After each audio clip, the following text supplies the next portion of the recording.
Shalom semuanya. Shalom. Apa kabar pagi hari ini? Kabar Tuhan. Mari kita akan berdiri kanan. Tuhan Yesus baik. Dan sebelum kita mulai ibadah ini, mari kita bersatu berdoa terlebih dahulu. Terima kasih Tuhan atas penyertaan-Mu Tuhan. Terima kasih atas kebaikan-Mu, atas anugerah-Mu Tuhan. Pagi hari ini Tuhan kami datang memuji menyembah-Mu, memberikan kepada kami. Mengambil amanah Tuhan, kepercayaan Tuhan.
Sebab hari ini adalah hari yang dijadikan Tuhan. Mari kita bersuka di dalam Tuhan. Amin.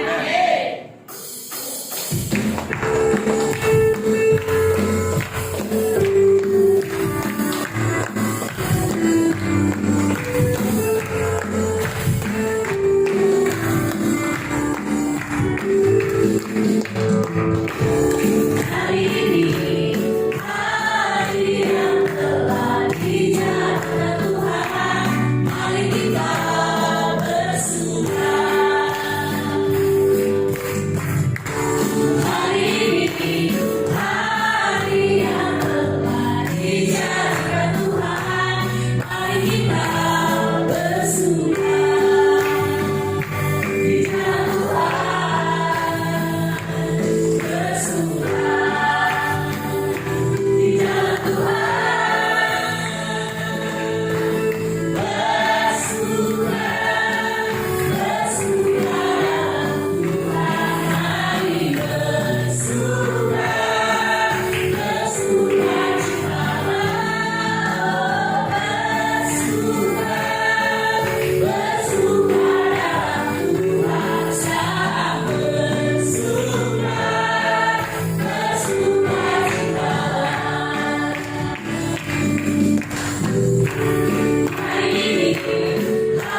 Mari kita siapkan hati kita. Kita mau masuk ke dalam hadirat Tuhan.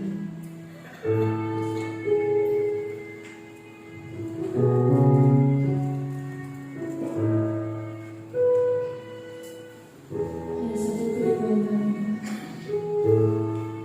biar kami bisa tenang di hadapan-Mu.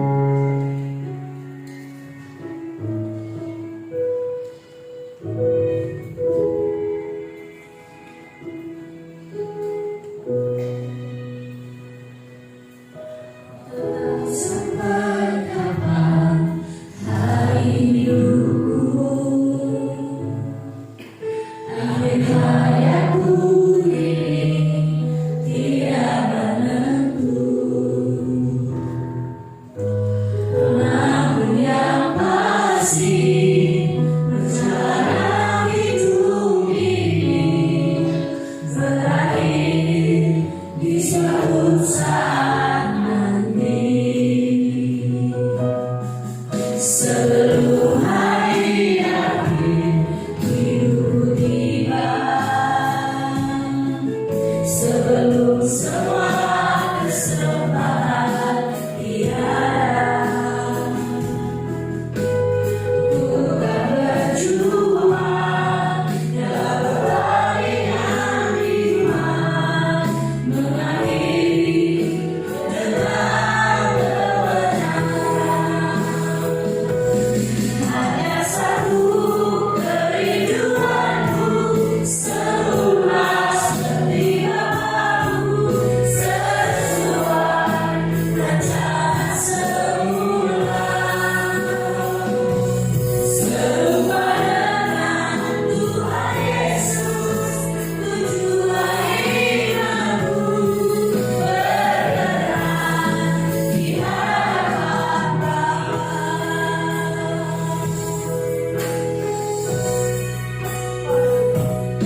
Semuanya bagimu di dalam hidupku, di setiap waktu. Nyatakan jalanmu dan hatiku dan jiwaku.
urapi hamba-Mu Pastor Chris yang akan menyampaikan isi hati-Mu.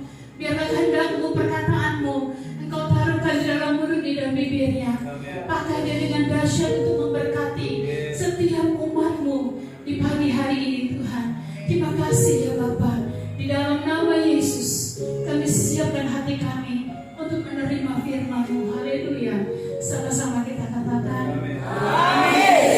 Silakan kita kasih. Salam saudara-saudari, Bapak, Ibu, dan anak-anak muda Tanjung Pinang. Apa kabar? Hari ini saya akan berfirman dalam bahasa. Kali ini kali kedua saya dalam memberi firman dalam bahasa. Puji Tuhan. Paham apa yang saya katakan sekarang? Bagus. Kalau tentu bolehlah saya teruskan. Okey. Juga dari kawan-kawan dari Singapura, kita bagi tepuk tangan dari kawan-kawan dari Singapura. Kalau mereka boleh faham bahasa saya. 欢迎新加坡的弟兄姐妹哦，今天我会用马来语来证道，希望大家在灵里可以听得懂我所要分享的。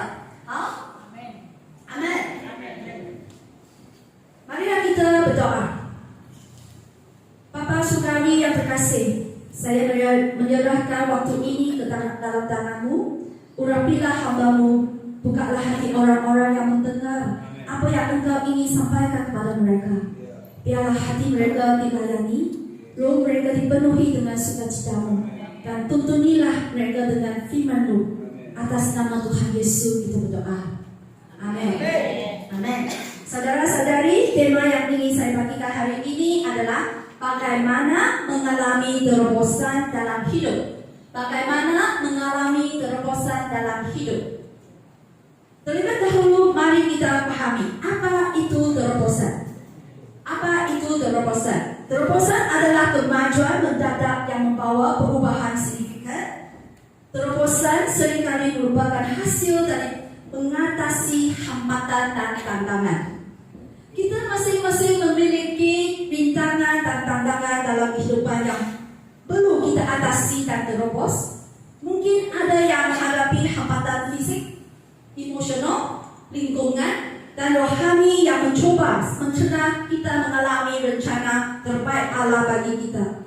Tapi jangan takut, kerana Allah kita adalah Allah yang menerobos dan Allah yang berjuang untuk kita. Amin. Cakap dengan kawan sebelah, jangan takut. Allah kita adalah Allah yang menerobos. Amin. Hari ini kita akan melihat 2 Samuel pasal 5 untuk belajar bagaimana Daud mengatasi rintangan dan hidupnya dan memimpin bangsa Israel menuju kemenangan atas musuh-musuh mereka. Poin yang pertama, berani dalam menghadapi rintangan hidup. Kita semua mesti berani menghadapi rintangan hidup. Amin.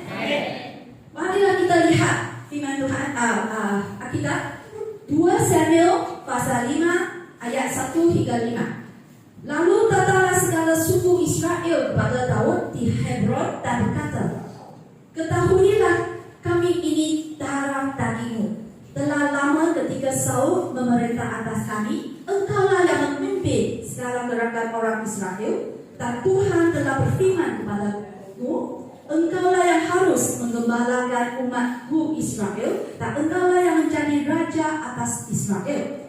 Ayat 3, maka datanglah semua tua-tua Israel menghadap raja di Hebron. Lalu Raja Daud mengatakan berjanji dengan mereka di Hebron di hadapan Tuhan. Kemudian mereka mengurapi Daud menjadi raja atas Israel. Daud berumur 30 tahun pada waktu ia menjadi raja. 40 tahun lamanya ia memerintah. Ayat 5, di Hebron ia memerintah atas Yahuda 7 tahun 6 bulan. Dan di Yerusalem ia memerintah 33 tahun atas seluruh Israel dan Yahuda. Dalam 2 Samuel pasal 5, suku-suku Israel datang ke Hebron dan mengurapi Daud sebagai raja, kerana Daud adalah saudara mereka. Dan Daud telah melayani mereka dan memimpin mereka ke dalam pertempuran pada saat mereka juga tahu bahwa Daud adalah raja pilihan Allah. Pada usia 30 tahun, Daud mulai memerintah atas seluruh Israel. Dia memerintah selama berapa tahun? Berapa tahun? 40 tahun. Ketika Daud menjadi raja, musuh datang berusaha menghentikan gerak maju Daud. Tetapi Tuhan membantu Daud menerobos semua rintangan dan tantangan musuh. Dalam ayat 6 berkata macam ni, lalu raja dengan orang-orang yang pergi ke Yerusalem menyerang orang Yebus. Penduduk negeri itu, mereka itu berkata kepada Daud, engkau tidak sanggup masuk kemari. Orang-orang buta dan orang-orang timbang akan menjengkahkan engkau. Maksud mereka, Daud tidak sanggup masuk kemari. Saudara dan saudari, setelah Daud diurapi menjadi raja orang-orang suku-suku Israel di Hebron, tugas pertamanya adalah mendirikan pusat pemerintahan bagi seluruh bangsa Israel, dan dia memilih Yerusalem menjadi pusat pemerintahannya. Daud masa itu tinggal di Hebron. Hebron itu jauh dari suku-suku ke-11 suku Israel. Jadi Daud dia pilih Yerusalem sebagai pusat pemerintahannya. Sebab Yerusalem itu lokasinya baik. Yerusalem berair dengan baik dan curam sehingga mudah untuk dipertahankan dan sulit diserang. Yerusalem sebelumnya tidak ditakluk oleh suku-suku Yahuda atau Benjamin kerana keselamatan alamiahnya yang kuat. Jadi ketika Daud datang ke Yerusalem untuk menyerang orang Yebus itu musuh Daud ya. Dia nak menyerang orang Yebus mendapatkan Yerusalem. Tapi tenang, apa orang Yebus kata? Orang Yebus menertawakan Daud, mengatakan bahawa bahkan jika kota itu hanya dipertahankan oleh orang buta atau lumpuh, tentera Daud tidak akan mampu merebutnya. Musuh Daud menertawakannya. Kata dia, mereka tak sanggup mari. Di sini kita melihat bahawa musuh dia mengatakan dua kebohongan kepada Daud. Pertama, kebohongan yang pertama, musuh kata kepada Daud ialah, anda tidak dapat memiliki warisan. Yerusalem merupakan warisan yang dijanjikan Tuhan kepada bangsa Israel. Tetapi musuh berkata kepada Daud, engkau tidak sanggup masuk kemari dan memiliki tanah itu. Ini satu kebohongan yang pertama, musuh. Kebohongan kedua, anda tidak bisa kuat di dalam Tuhan. Musuh berkata kepada Daud, engkau tidak akan pernah dapat bertahan melawan musuhmu. Anda tidak bisa mengatasi musuh anda. Tapi bersyukurlah kepada Tuhan, Daud tidak mundur dari kebohongan musuh. Saudara-saudari, ketika kita memilih untuk mengikuti Yesus Kristus dalam hidup sesuai dengan kehendak Allah, musuh akan melakukan segala daya untuk menipu dan mengaku kita. Musuh akan sering mengatakan kebohongan seperti ini. Anda tidak layak menerima Tuhan, kasih Tuhan. Anda tidak layak menerima berkat Tuhan. Anda tidak bisa melakukannya. Anda tidak dapat mengatasi dosa. Anda tidak bisa menjalani kehidupan yang suci. Dan seterusnya. Betul tak? Selalu ada pikiran yang negatif datang menyerang kita. Itu semua kebohongan musuh. Jangan kita tengah akan kebohongan itu. Kita mesti bijak mengenal itu kebohongan. Itu bukan kata-kata Tuhan. Kita jangan terimanya. Amin. Saudara dan saudari, jangan kita dengar kebohongan ini. Apa yang kita patut buat? Lawanlah mereka dengan kebenaran Tuhan. Kami harus percaya firman Tuhan, bukan kebohongan musuh. Jadi Kristian, kita selalu, mengapa kita perlu baca Alkitab? Sebab kalau kita baca Alkitab, kita tahu apa itu firman-firman Tuhan. Kita boleh pakai firman-firman Tuhan untuk menyerang musuh kita. Amin. Ketika musuh menyerang kita dengan kebohongan, kita lawannya dengan kata-kata Tuhan. Kita pasti menang. Karena kata-kata firman-firman Tuhan ada kuasanya. Amin. So kita semua harus rajin belajarlah Alkitab. Amin. Musuh sering menggunakan 4 rintangan berikut untuk menghambatkan kemajuan kita. Kita lihat dalam screen ini ya. Pertama, gangguan kesehatan fisik. Musuh menggunakan penyakit, kecanduan, kebiasaan yang buruk untuk menjatuhkan kita. Kedua, gangguan psycho-emotional. Musuh sering membuat kita sangat emosional. Lalu kita selalu sedih, sakit hati, marah, kita depresi, kecemasan, rasa bersalah, selalu marahkan orang, marahkan sendiri. Itu semua gangguan dari musuh. Ketiga, hambatan untuk hubungan interpersonal.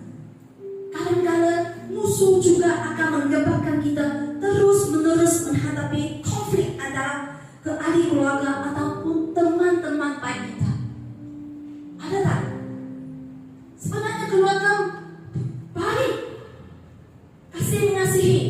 Tiba-tiba karena satu insiden atau satu perkara terjadi, bapa tak nak cakap dengan anak lagi, atau anak tak nak pergi lagi menghormati orang tuanya.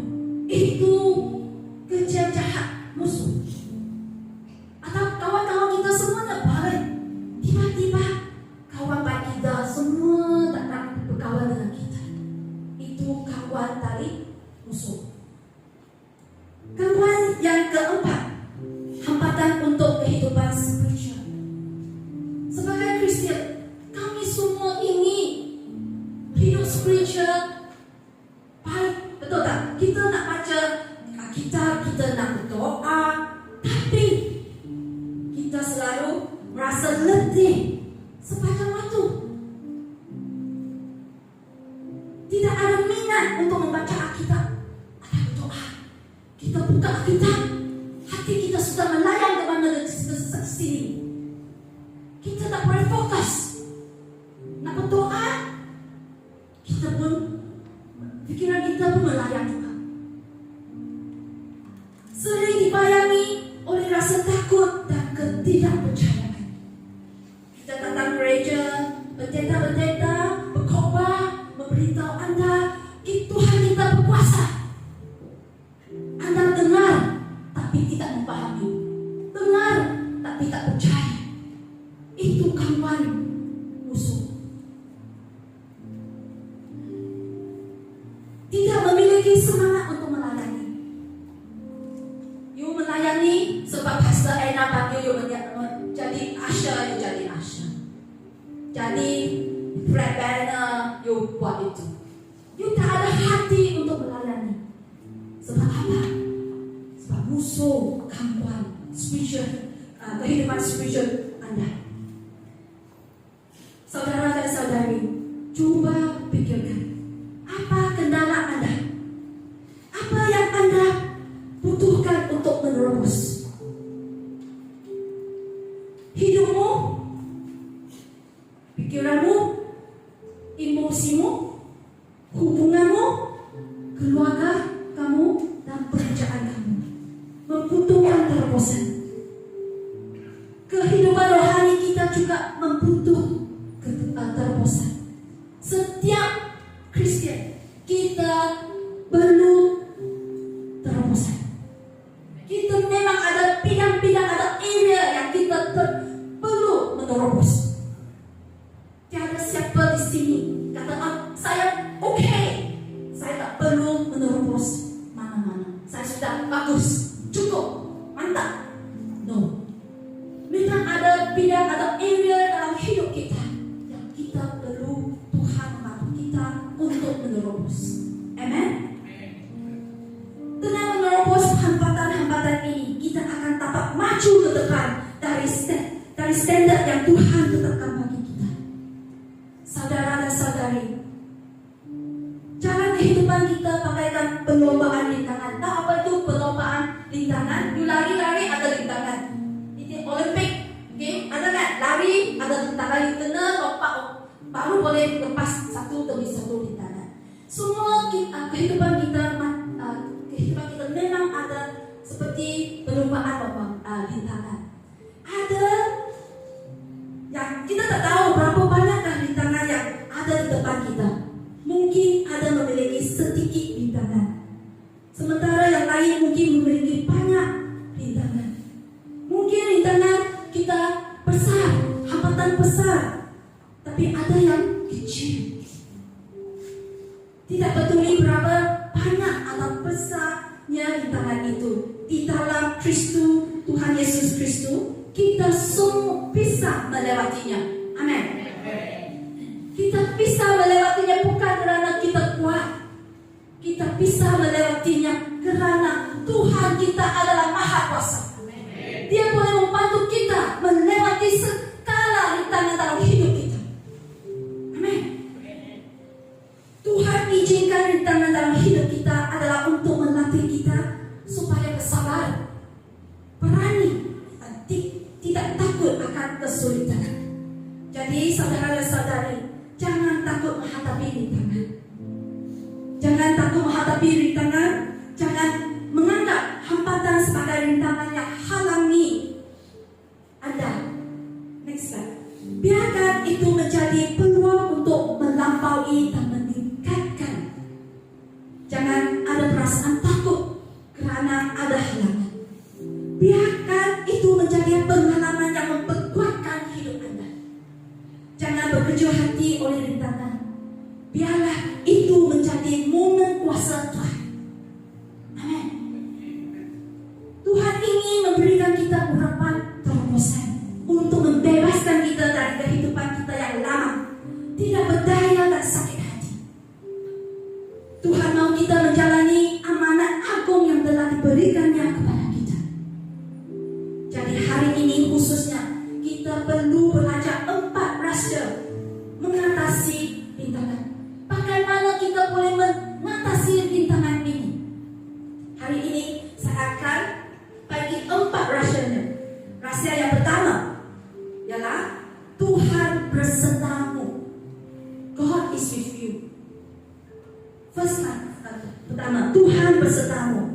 Dalam 2 Samuel pasal 5 ayat 6 hingga 10. Marilah kita lihat.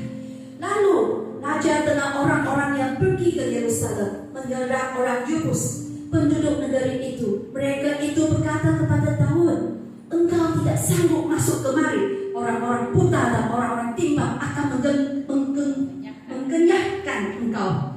Maksud mereka, Daud tidak sanggup masuk kemari. Ayat 7. Tetapi Daud merebut kubu pertahanan Sion, yaitu kota Daud. Yerusalem, dia percaya. Ayat 8, Daud telah berkata pada waktu itu, siapa yang hendak mengumpulkanlah orang Yebus, haruslah ia masuk melalui saluran air itu. Hati Daud benci kepada orang-orang timbang dan orang-orang buta. Sebab itu orang berkata, orang-orang buta dan orang-orang timbang tidak boleh masuk baik. Ayat 9, Daud menetap di kubu pertahanan itu dan menamanya kota Daud. Yang memperkuatkan sekelilingnya mulai dari Milo ke bagian dalam.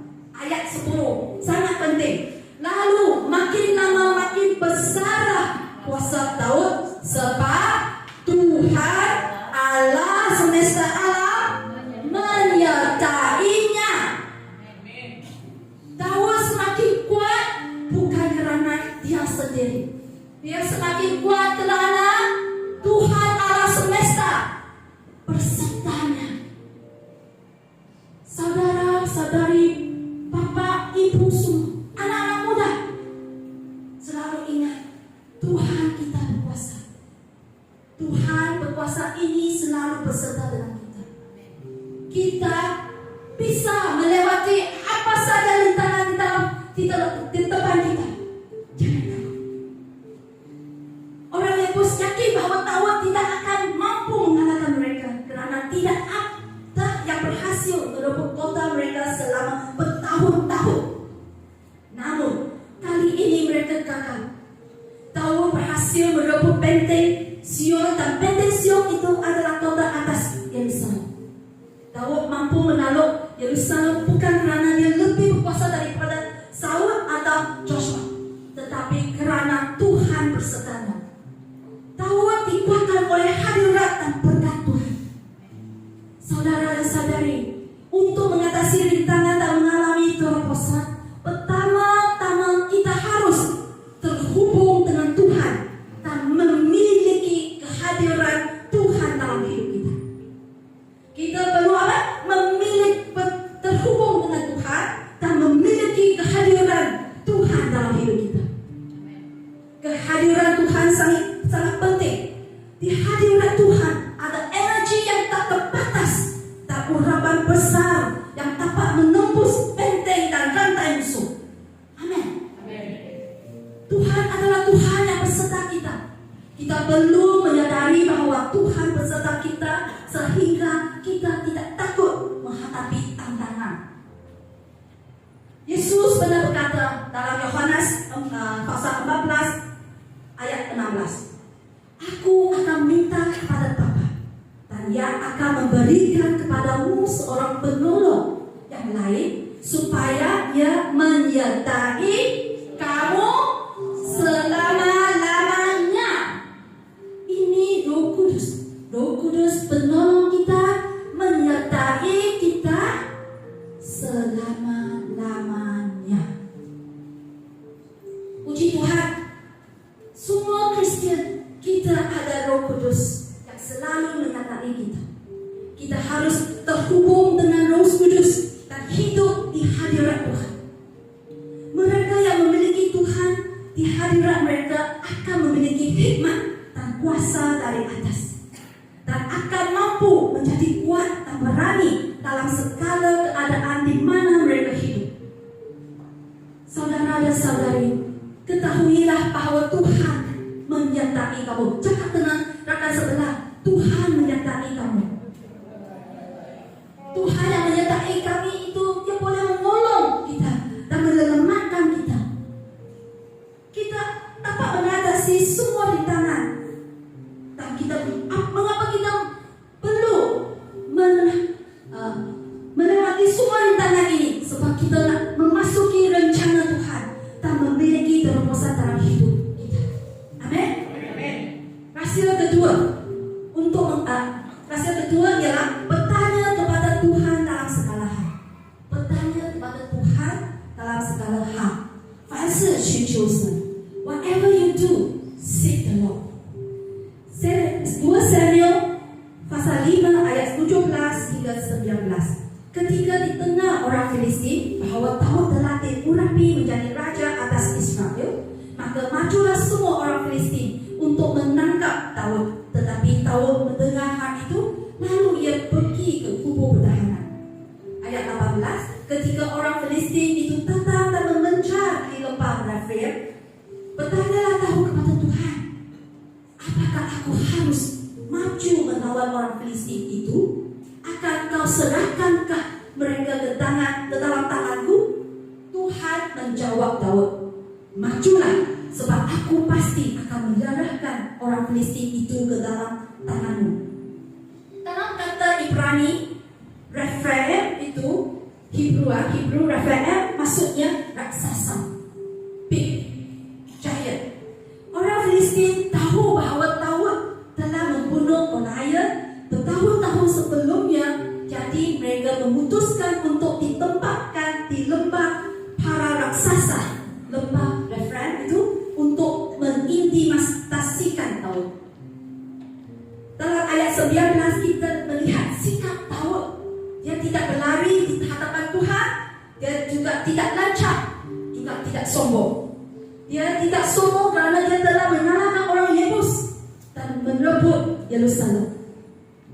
Dia tidak serta-merta berperang melawan orang Filistin sendiri.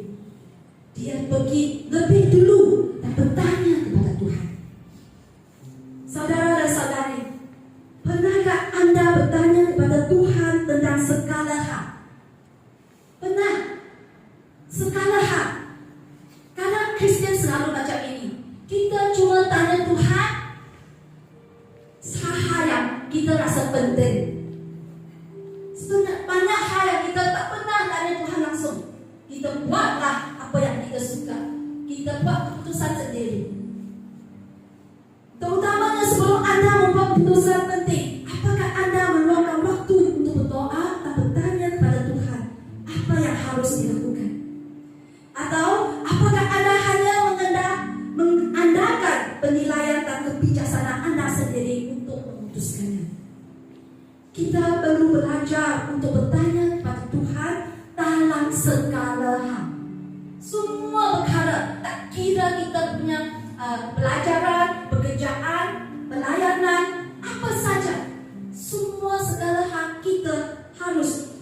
tanya dulu kepada Tuhan.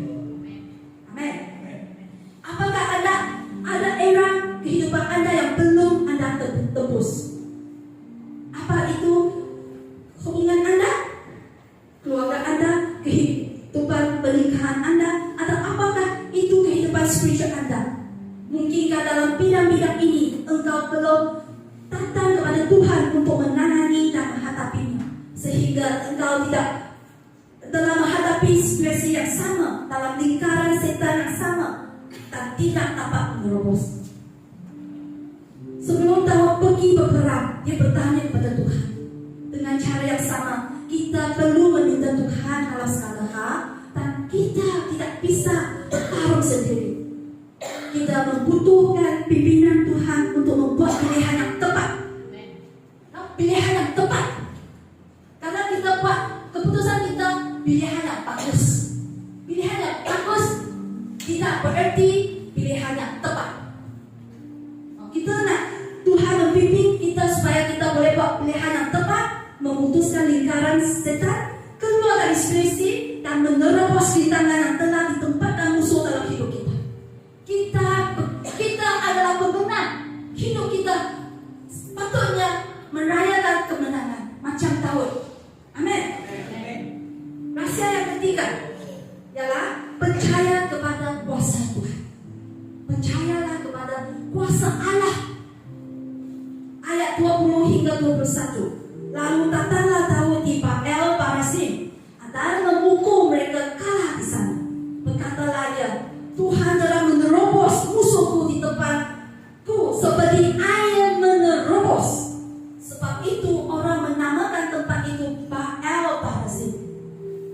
Orang Filistin itu meninggalkan pahalanya di sana. Lalu Daud dan orang-orangnya mengangkatnya. Saudara dan saudari, dengan iman dan dengan hikmat dan kuasa yang diberikan Tuhan kepadanya, Daud memimpin tentara Israel melawan orang Filistin, menerobos pertahanan mereka dan menyapu segala sesuatu di hadapan mereka. Dengan bantuan Tuhan, mereka berhasil mengalahkan orang Filistin, merayakan kemenangan yang besar. Ketika Daud menang, dia menamakan tempat itu Baal Perasim. Daud memberi Tuhan kemuliaan kemenangan. Apa maksud Baal Perasim? Maksudnya Tuhan yang menerobos. Tuhan, next slide. Tuhan yang menerobos. The Lord who break through.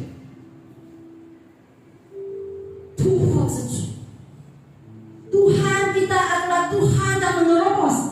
Sungguh indahnya ayat ini, yang ayat 20 kata, Tuhan telah menerobos musuhku di depanku seperti air menerobos. Bayangkan, Tuhan kamu menerobos musuh-musuh kamu. Masa Moses bawa Israel keluar dari Egypt, sama juga Tuhan kita buat apa? Musuh-musuh tenggelam dalam Red Sea, betul tak? Tuhan kita adalah Tuhan menerobos. Amin. So, ini adalah gambaran kemenangan. Tuhan membawa kemenangan, membawa terobosan. Kita tidak mampu menerobos dengan daya kita sendiri, dengan kekuatan kita sendiri. Kita perlu berhubung dengan Tuhan. Tuhan akan membantu kita karena Tuhan ada kuasanya. Tuhan akan membantu kita menerobos segala rintangan di depan. So, saudara-saudari, bagaimana Anda lihat kesulitan? Bagaimana Anda lihat masalah Anda? Daud tidak melihat raksasa di lembah itu, tetapi Daud melihat Tuhan menerobos musuh-musuhnya di hadapan seperti air menerobos. Bagaimana dengan kamu? Apa yang Anda lihat? Apa Anda hanya melihat masalah kamu? Atau apakah Anda melihat Tuhan menerobos musuh di hadapan Anda? Saudara dan saudari, Bapak Ibu, anak-anak muda, biarlah kita lihat dengan mata Tuhan. Setiap kali kita menghadapi masalah, rintangan, apapun tantangannya, kita lihat Tuhan yang berkuasa. Jangan selalu fokus fokus saja masalah Anda. Tahu percaya kepada Tuhan dan mengandalkan Dia untuk kemenangan. Ini adalah rahasia terobosan. Kalau kamu ingin terobosan, kamu mesti percaya kepada kuasa Tuhan. Amin. Jika engkau percaya kepada Tuhan dan mengandalkan Tuhan, engkau juga dapat mengatasi masalah Anda. Amin. Kerana Tuhan adalah Tuhan yang terobosan. Tuhan dapat membantu Anda mengatasi kebatasan dan rintangan. Amin. Kita tengok hasil yang keempat, ialah mengikuti instruksi Tuhan. Dengarlah instruksi Tuhan. Ayat 22 hingga 25. Ketika orang Filistin maju sekali lagi dan mengejar di lembah Refaim, maka bertanyalah Daud. Tengok, Daud bertanya lagi kepada Tuhan, dan dia menjawab, janganlah maju, tetapi buatlah gerakan lingkaran sampai ke belakang mereka, sehingga engkau dapat menyerang mereka dari jurusan pohon-pohon ketau. Ayat 24. Dan bila engkau mendengar bunyi derak langkah di puncak pohon-pohon ketau itu, maka haruslah engkau bertindak cepat, sebab pada waktu itu Tuhan telah keluar berperang di depanmu untuk memukul kalah negara orang Filistin. 25. Dan Daud berbuat demikian seperti yang diperintahkan Tuhan kepadanya, maka ia memukul kalah orang Filistin mula dari Gebal sampai dekat Gezer. Saudara-saudari, di sini disebutkan bahawa orang Filistin segera kembali ke lembah Refaim untuk menyerang lagi Daud. Daud menggalakkan mereka. Segera lagi mereka tetap ingin menyerang lagi Daud. Ini berarti musuh kita suka menyerang kelemahan kita. Musuh tahu di mana kita lemah, dan dia menyerang kita dengan cara yang sama sampai dia mengalahkan kita. Jadi kita harus berwaspada. Kita mesti tahu apakah kelemahan kita. Ketika Daud menghadapi serangan lain dari orang Filistin, dia bertanya lagi kepada Tuhan, dan Tuhan memberinya strategi baru. Saudara-saudari, baik dalam kehidupan maupun pekerjaan, tidak hanya mengandalkan pengalaman, tetapi selalu bertanyalah kepada Tuhan. Tuhan akan memberikan kita model atau strategi baru. Kerana Tuhan adalah Tuhan yang melakukan hal-hal baru, dan semua hikmat dan strategi ada di dalam Tuhan. Terkadang Anda dapat tetap berpegang pada cara atau praktis lama, sehingga bisnes Anda, lingkungan Anda tidak berubah, tidak ada kemajuan. Bersungguh-sungguhlah bertanya pada Tuhan untuk strategi baru, untuk membuat terobosan baru dalam bisnes, pekerjaan, ataupun pelayanan Anda. Amin.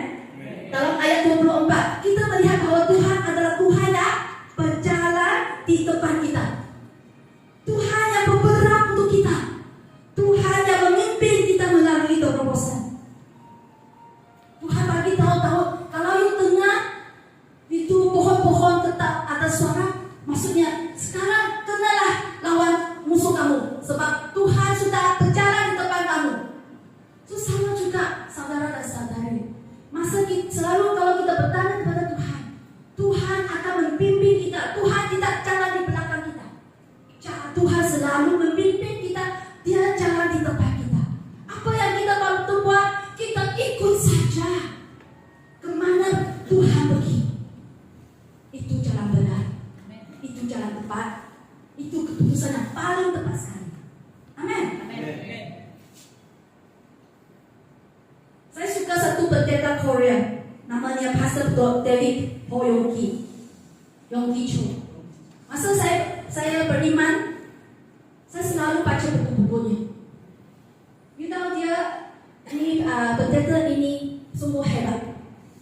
Dia bina gereja yang terbesar di dunia, bukan terbesar di Korea saja, terbesar di dunia. Ada pernah orang interview tanya dia, macam mana yang bisa membina begitu besar you punya gereja? Apa katanya? Dia cakap simple,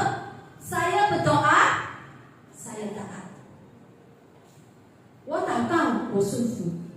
I pray and I obey. Saudara dan saudari, kalau kita berdoa tapi kita tak taat, kalau kita berdoa Tuhan mengajar kita harus buat macam mana, kita tak nak taat, tak nak ikut, doa-doa kamu itu sia-sia saja. Bukan saja kita perlu berdoa, yang penting kita berdoa, kita juga taat kepada apa instruksi Tuhan.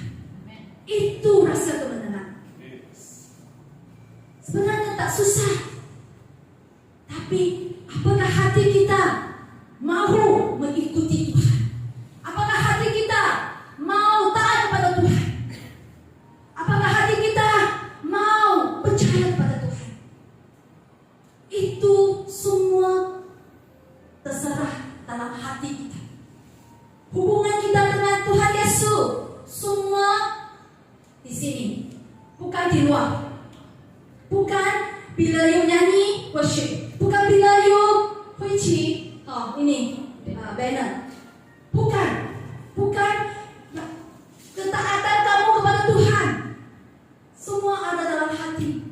Bila orang tak nampak, apakah hati kamu terhadap Tuhan? Itu yang terpenting. Itulah Tuhan kita yang selalu nak lihat anak-anaknya. Apakah mereka itu taat? Apakah mereka itu kasih orang lain? Apakah hatinya? Kita harus selalu check our heart. Okay? Oleh itu, ketaatan pada instruksi Tuhan adalah salah satu rahsia yang sangat-sangat penting. Tak kira orang tua, orang muda, bahkan anak kecil juga. Semua orang kita patut taat kepada instruksi Tuhan. Akhir sekali saudara dan saudari, kita perlu ingat. Next. Tidak ada badai yang Tuhan tidak berserta Anda. Mungkin kadang di sini ada yang mengalami kehilangan saudara yang telah terdekat atau apa-apa masalah yang Anda alami. Ingat, tidak ada badai yang Tuhan tidak berserta Anda. Tidak ada gunung yang Tuhan tidak berserta Anda melintasi. Betapa tingginya gunung atau masalah itu, Tuhan akan membantu Anda melintasinya. Tidak ada pertempuran di mana Tuhan tidak membantu Anda beroleh kemenangan. Setiap kali Tuhan membantu kita, Dia nak anak-anaknya hidup dalam kemenangan. Tidak ada sakit hati yang Tuhan tidak bantu Anda untuk melegakan. Kadang kita rasa sedih, kata-kata orang menyakitkan hati kita. Tuhan mengerti. Tuhan boleh menegakan kesedihan di dalam hati. Tuhan lebih besar dari apapun yang pernah Anda hadapi. Percayalah Tuhan dan jangan menyerah. Jangan menyerah. Don't give up. Terobosan sudah dekat. Mungkin setengah orang selalu merasa sudah berapa tahun keadaan saya tak berubah, tapi saya ingin memberi berita baik. Tuhan akan membantu Anda. Anda bisa melewatinya, dan Anda akan nampak cahaya matahari atau rainbow. Tuhan akan bagi di depan. Amin. So sekarang kita buat ringkasan apa yang kita belajar hari ini. Bagaimana kita boleh mengalami terobosan dalam hidup. Kita kalau boleh balik lagi baca 2 Samuel pasal 5 ayat 1 hingga 10 sampailah ayat 25. Yang pertama, kita patut berani dalam menghadapi rintangan hidup. Tak kira apa rintangan. Yang keempat rintangan yang biasa musuh bagi kita. Tapi jangan takut, kerana Tuhan adalah Tuhan yang beserta dengan kita. Amin. Kedua, kita mesti selalu ada habit, kebiasaan ini, selalu bertanya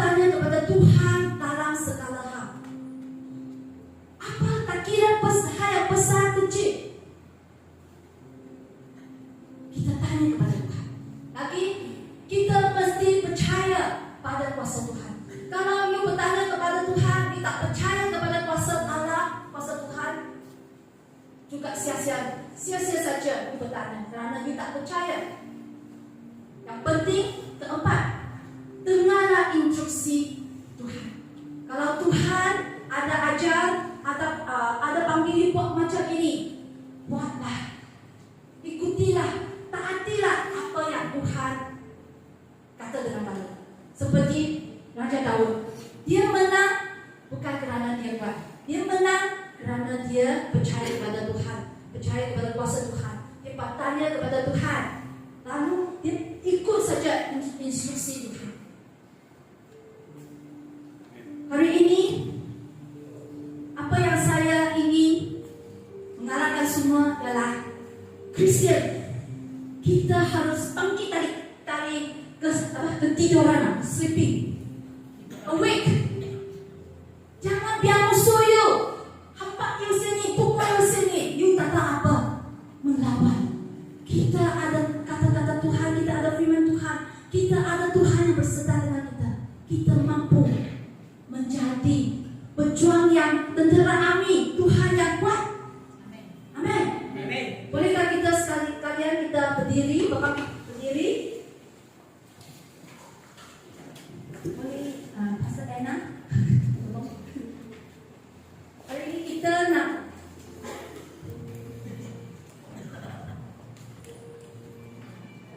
OK， 好，感谢赞美主。我用华语好。那我们现在来回应这个信息。 Mari saat ini kita bersama-sama. 我们今天要为那些生命当中有很多就是捆绑，或者是yang ada dalam Kita akan membuka hati kita di antara kita, di tengah-tengah kita. Mungkin kita mengalami banyak beban dan masalah. 我们会为你祷告。如果是你的话，你可以走到台前。 Kita akan berdoa bagi Bapak Ibu. Jika itu engkau, mari boleh kau maju ke depan. Kita akan berdoa.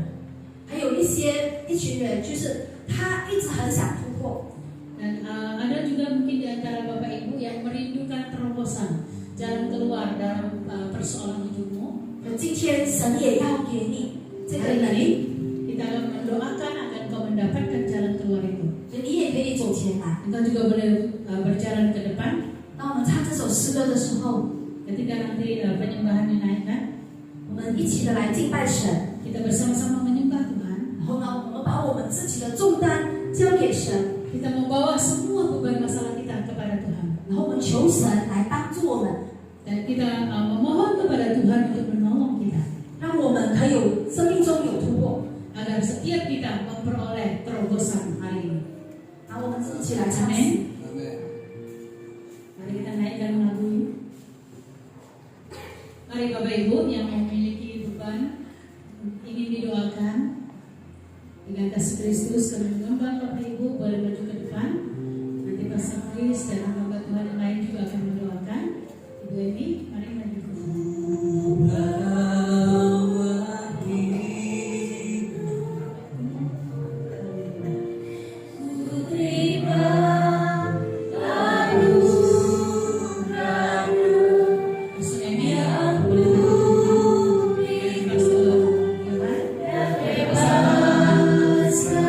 Mari semuanya Bapak Ibu yang memiliki beban masalah, mungkin doa selama ini belum dijawab.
Dia berfirman, Maria, Dia selalu